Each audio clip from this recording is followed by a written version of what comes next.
హజరత్ ఉమర్ రలియల్లాహు తఆలా అన్హు గారు మస్జిద్లో ఉన్నప్పుడు ఇద్దరు వ్యక్తులు గట్టిగా మాట్లాడుకోవడాన్ని చూసి చిన్న చిన్న కంకర్రాళ్ళు వాళ్ళ మీద ఇసిరారు. వాళ్ళు వెనక్కి తిరిగి చూస్తే ఇలా రమ్మన్నారు. వాళ్ళిద్దరు దగ్గరికి వచ్చారు. ఎక్కడి నుంచి వచ్చారని అడిగారు.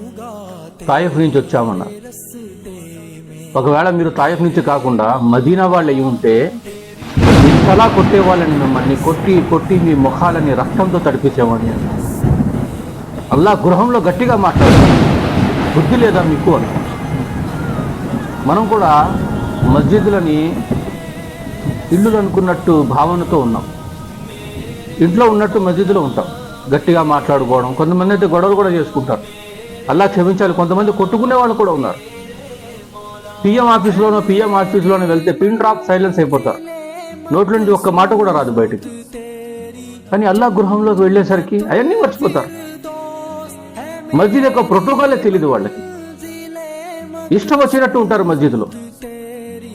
మస్జిద్లో పెద్ద గొంతుతో మాట్లాడే వాళ్ళకి ఏ శిక్ష పడుతుందో వాళ్ళకి తెలిస్తే వాళ్ళు మూగవాళ్ళు అయిపోతారు. మాట్లాడడమే మానేస్తారు వాళ్ళు, అంత పెద్ద శిక్ష ఉంది. మస్జిద్లో నిశ్శబ్దంగా ఉండడానికి ప్రయత్నం చేయండి.